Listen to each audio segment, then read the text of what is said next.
Everything changed in a matter of seconds. There's this terrifying realization in the National Football League that a championship window doesn't just slowly close, it slams shut.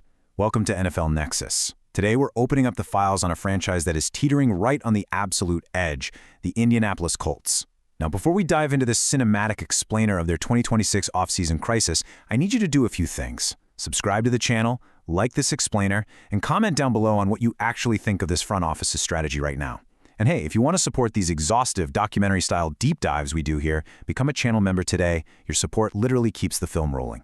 All right, let's step into the darkness of the Colts' current reality. Because the stakes for 2026, they aren't just high, they are completely existential. When we dig into the franchise's cap sheets and the roster timelines, a really terrifying convergence appears.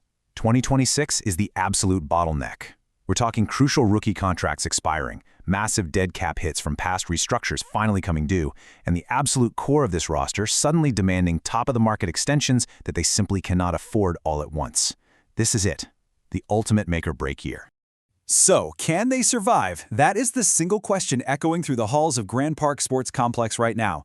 The desperation, it's just palpable.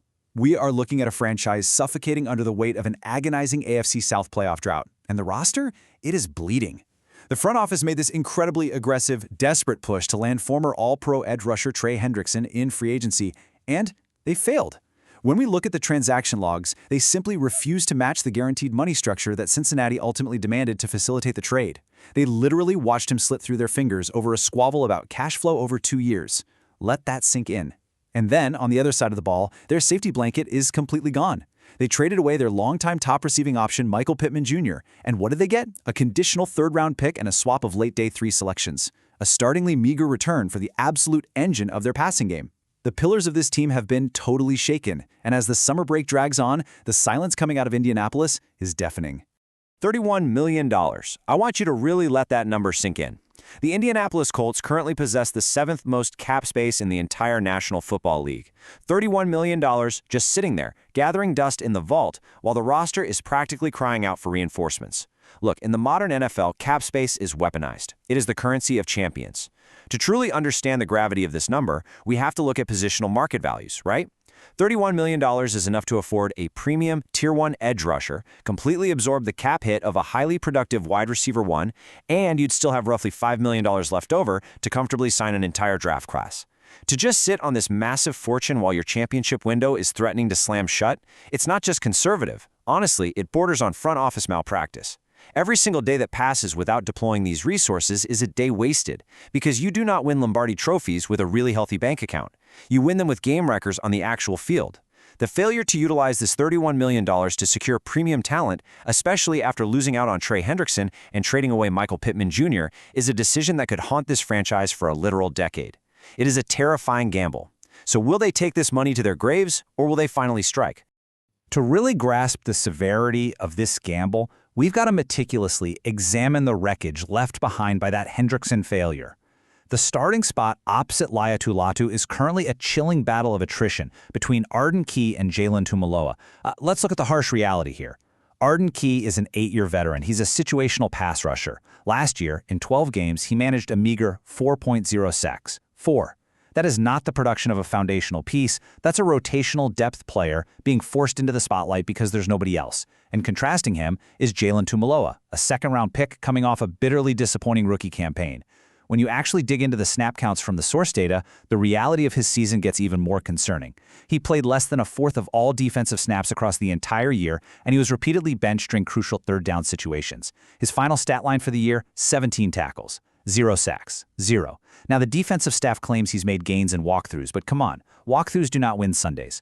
This paints an incredibly bleak picture. Opposing offensive lines are going to look at this glaring mismatch, they're going to laugh, and they're going to slide all of their heavy protection, all of their double teams entirely away from this side of the line. Which brings us to the agonizing burden that's now placed on one man. 61. That is the number of pressures Laiatu Latu registered in his sophomore campaign. It actually ranked 15th among all edge defenders according to Pro Football Focus. He led the team with 8.5 sacks, 12 tackles for loss, 3 interceptions, and a forced fumble. But 61 pressures is just the beginning of the story here. We have to exhaustively unpack what this actually means. Look, a pressure is a disruption. It creates chaos in the pocket.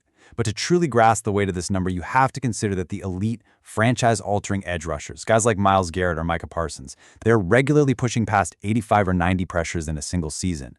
Latu is fighting to breathe in that rare air.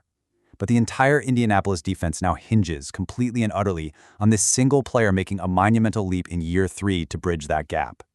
The front office is essentially banking on him crossing that threshold into double-digit sack territory, despite the fact that offenses will be keying in on him every single play. If Latu doesn't make that leap, if he just plateaus at 60 pressures, the entire defensive structure completely collapses. The outlook isn't just bad, it becomes a nightmare. They're literally asking a third-year player to carry the weight of an entire organization's pass rush on his shoulders alone, fighting through relentless double teams on every single snap. Just listen to his own words. I could have reduced certain surface level. I'm trying to correct out here to where I'm winning more of the time quicker. This isn't just some generic soundbite for the media. This is the obsession of a pure technician. When we really analyze this statement, we're seeing a player who knows he let way too many sacks slip through his grasp last year. He is agonizing over the tiny, granular details in the film room. When he says reduce certain surface level, he is talking about the exact biomechanics of his hand placement, the absolute precious milliseconds of engagement with a 300-pound offensive tackle. If a lineman gets a hand on him a fraction of an inch too wide, the rush dies immediately. He is meticulously deconstructing his own pass rushing technique because he feels the immense, crushing weight of what is expected of him this year. He knows he has to win quicker. He knows he has to be perfect in his biomechanics. Because looking around that locker room right now, there is absolutely no one else coming to save him. Or is there? Because the cupboard is bare. Michael Clemens is a career backup. The rookies simply aren't ready yet. The Colts absolutely must bring in an edge rusher, and there is one name sitting right there in the shadows, the 33-year-old savior, Jadeveon Clowney. Now look, he is a former #1 overall pick. Yes, he has bounced around playing for 4 different teams over the past 4 seasons. A true late-career journeyman. But do not let that label fool you into thinking he is washed up. No way. When we look at his recent tape from Baltimore and Dallas, we see a stunning late-career resurgence. It's marked by absolute violence at the point of attack and a totally regenerated first step. Clowney isn't just a free agent, he is a necessary veteran anchor. He instantly, fundamentally salvages the floor of this defense. Signing him isn't a luxury for this team. It feels like an absolute no-brainer with that $31 million in cap space. He is the exact missing piece that forces an offense to actually play honest football. Let's really isolate his 2025 metrics here, because a very specific, undeniable picture emerges. 13 games played. He is durable enough to make a grueling impact when the weather turns cold and the playoff race tightens up. 41 tackles. He is not just a pass rush mercenary pinning his ears back and abandoning the scheme. He sets a violent, heavy edge in the run game, absolutely refusing to be bullied off the line of scrimmage. 8.5 sacks. He matched Latu's production entirely, proving he can still bend the corner against premium left tackles in this league. 12 tackles for loss. Now this is the crucial metric. 12 times, Clowney destroyed a play in the backfield before it could even begin, setting up second and long, totally altering the entire geometry and play-calling script of a drive. And 1 forced fumble. The sheer ability to create sudden change and steal possessions. This specific, lethal combination of run defense grit and pass rush juice is exactly what Indianapolis is starving for. If Clowney is on the field, an offensive coordinator has to account for him. They must slide protection. They must finally, take their eyes off Latu. If the Colts fail to sign him, it would be a massive, unforgivable fumble by this administration. But the crisis doesn't just end on defense. We have to pivot the narrative tension to the other side of the ball now, the offensive void. Look, the Colts' historically efficient start last season completely evaporated down the stretch due to injuries. And then they made the stunning decision to trade Michael Pittman Jr. The safety valve is gone. The burden has now shifted agonizingly onto 2 players. First, Alec Pierce, a rising star, sure, but one who is currently recovering from a precarious ankle cleanup surgery. And when we delve into the medical reports, this wasn't just a minor tweak. It involved removing bone spurs and addressing chronic ligament laxity. That's a procedure that carries a frustratingly unpredictable 6 to 8 month recovery timeline. He might not even be at full speed until Halloween. And then there is Josh Downs, a 4th-year slot receiver who is now being asked to play on the outside more than ever before, facing physical press coverage that he honestly just isn't built for. The coaching staff says they're prepared to embrace a committee approach, a rotation. But let's be real. You do not replace a true #1 receiver with an aggregate of rotational parts. It doesn't work that way. The void left by Pittman is massive, dark, and terrifying. Which brings us to the most undeniable solution, sitting right there on the free agent market. 81. That is the exact number of passes Keenan Allen hauled in during the 2025 season. He is 34 years old. Most receivers at this age are long gone. Their legs have betrayed them, their separation is a thing of the past, but Keenan Allen completely defied age last year. 81 catches on 122 targets, 777 yards, 4 touchdowns. He has been targeted over 120 times and averaged 86 receptions in each of his last 3 seasons. This is immense, undeniable, historic reliability. He is the ultimate big slot receiver, and frankly, watching his tape is an absolute masterclass. He is a genius of the position, a master of his craft who uses unparalleled intellect, subtle body leverage, and completely perfect route running to completely demoralize defensive backs. He doesn't need to run a 4.3 40-yard dash, he just sets you up, drops his weight, and he's open, every single time. He is exactly what this recovering, young receiving core desperately needs to watch and learn from on a daily basis. And the best part? The connection is already proven. The historical data backs this up entirely. If we break down the output metrics, we can methodically trace their shared history. In Shane Steichen's first season as an NFL offensive coordinator, he paired with Keenan Allen.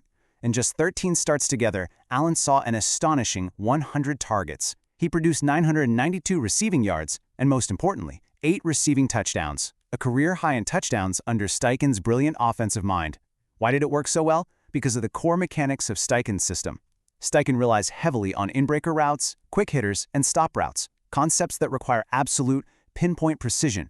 Keenan Allen's play style is incredibly similar to the departed Michael Pittman Jr. in this specific regard.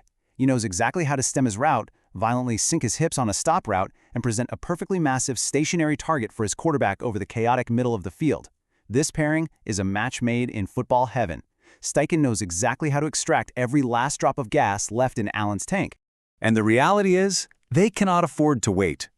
Because right now, this offense is living on a razor's edge, one injury away from total collapse. The Colts are confidently projecting a rotation led by longtime special teams ace Ashton Dulin. Let me repeat that just so we're clear. A special teams ace is expected to carry a significant rotational load in an NFL passing attack. That highlights the sheer, terrifying fragility of this depth chart. Just imagine it. One awkward step on the turf, one tweaked hamstring. If Alec Pierce's surgically repaired ankle flares up, or if Josh Downs takes a heavy hit over the middle, the entire passing attack doesn't just stumble, it derails entirely. And even if they miraculously stay healthy, what happens in the fourth quarter, when the snap counts really start to pile up? Imagine a crucial 3rd and 8, and an exhausted Josh Downs rounds off a route by half a step, leading to a game-ending interception. Or a fatigued Alec Pierce misses a critical crackback block in the run game because his legs are dead from playing 90% of the snaps. That is how seasons end, crashing to the ground. Adding a veteran, battle-tested pass catcher like Keenan Allen isn't just a nice upgrade. It is an absolute matter of life and death for the Colts' offensive ecosystem. So here we are, $31 million in cap space. Glaring massive holes at edge rusher and wide receiver. Proven perfect fit veterans like Jadeveon Clowney and Keenan Allen sitting right there for the taking. The logic is undeniable, the need is desperate. Every advanced metric, every piece of source data we've explored in this explainer today points to a singular path forward if this franchise actually wants to survive the 2026 crisis. But will they make the move? Will they deploy their resources and solidify this roster before the championship window slams completely shut? Or will this front office freeze, just watching the clock run out on their season before it even begins? Or is there another unseen motive behind their $31 million silence? Only time will tell.